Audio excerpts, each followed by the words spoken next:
What's up, everyone? Thanks for listening to this week's The Phoenix and the Chief. I'm Sergeant Stanford, and today we're talking with General Walker and Chief Chadick, aka Phoenix and Chief.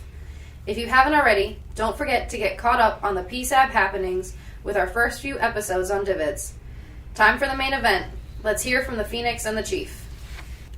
Hey, Chief, we got these trailers going in by the wing staff agencies. This is the beginning of a proof of concept trial, and we're going to learn some lessons from this and then apply them across the base as we go from PSAB 1.0 to PSAB 2.0 as part of a larger effort where we're improving the LSA writ large. Sir, I'm really excited about this. We've been sending some of our civil engineers, some of our plumbers, and some of our other CE educated folks down to the manufacturing plant to look at how these trailers are being made. We're looking at specs. We're going to start tying in COM and plugging in the wiring for the nipper and the sippers and the drops, and it's going to be a magnificent project once we get it done. And we're starting to see some neat things around the base that are happening, certainly here in the LSA. We got new wastewater systems that are going in. There's going to be the second DFAC on the LSA that'll be opening up here towards the end of March. We're doing efforts to beat the heat. You notice the shade up outside of the DFAC now? Yeah, absolutely. It's starting to look like a little bit of a Six Flags Disney World combination on the shade. Really excited to see the new sinks going in too. Yep, that's right. And then we got CAF Wi-Fi up and running around the base. So I think that there's a lot of good things that are happening. Absolutely. Big shout out to COM and all the COM warriors that made that CAF Wi-Fi happen. Improved the signal, improved a little bit of morale so people can connect with their home teams back at the ranch. Hey, what about the Cadillac bathrooms? Gosh, sir, do you know what we're doing with these things?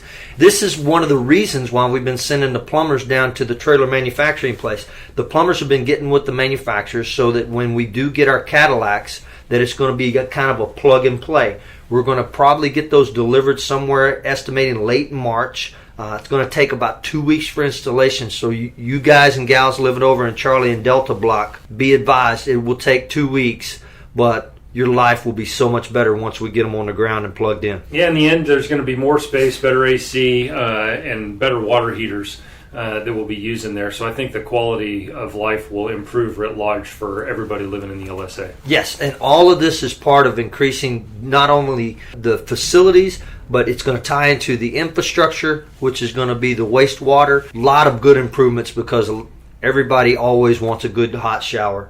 Hey, I just want to change gears to operations and highlight some of the great efforts that we've had out on the flight line. A couple weeks ago we had some F-35s, the Joint Strike Fighters from Al Dhafra, and F-16s come in for a gas and go. We call them hot pits. I was actually on that mission. I was number 2 of the F-16s, where we got those jets in through the hot pits and then back out.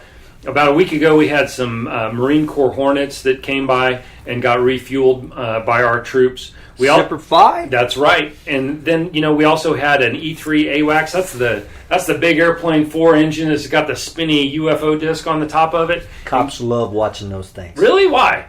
Because that's all they can do is watch those things.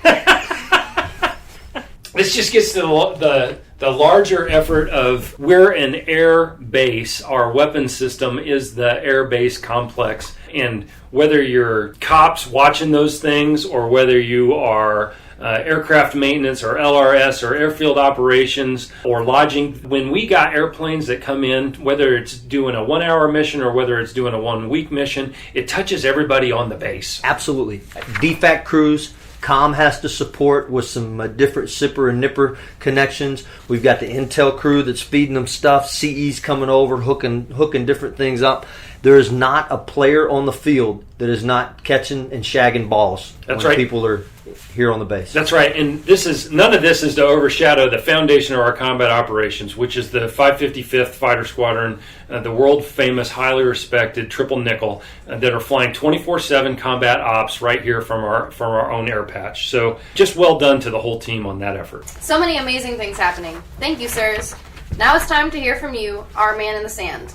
This week's question is, are there plans to expand the fitness center and get more equipment? Boss, I got that one. Yes, there is. We've had a lot of gym equipment on order for several weeks, proceeding into several months. And guess what? We've still got more gym equipment that it's on its way in. Plates, kettlebells, platforms, all this kind of stuff. I know what you're thinking. Where is it? It got stuck in customs due to the coronavirus. Now, hang on just a second here, Chief. Last week we were sitting in here doing the recording, and we said coronavirus wasn't a thing. Now you're telling me it's a thing. Coronavirus is a thing. It's not only a thing, it choked up other things. Are you seriously? Seriously. So the thing choked up the thing, and now it can't be the thing, but it's the thing. We can't get our things that we need in the gym. All right, so bottom line there, we didn't mean to mislead you guys. When we said last week that coronavirus isn't a thing, what we were saying was it's not going to be a thing for us at the base. We didn't mean that it wasn't going to have any impacts on the base. You can see that it's starting to have some impacts on the base. Absolutely. We're still waiting on a lot of teammates or waiting on their patches that are coming from other countries that have been chalked up and stopped up by the coronavirus. But I'll tell you this, the PSEB 2.0 plan is still to expand the complex and get an additional fitness center, basketball court, and volleyball court. We're still moving forward to try to transition out of our tents to our trailers, so that's going to open up some space for stretching and maybe some classes. Everybody's into this jiu-jitsu stuff, so that's pretty cool too. Yeah, it is. That's great. Fantastic. I think that's a wrap. Remember, feedback and man in the sand questions are always welcome. Stay tuned for the next episode, Wednesday, March 18th. Until next time, you stay sandy, PSAB.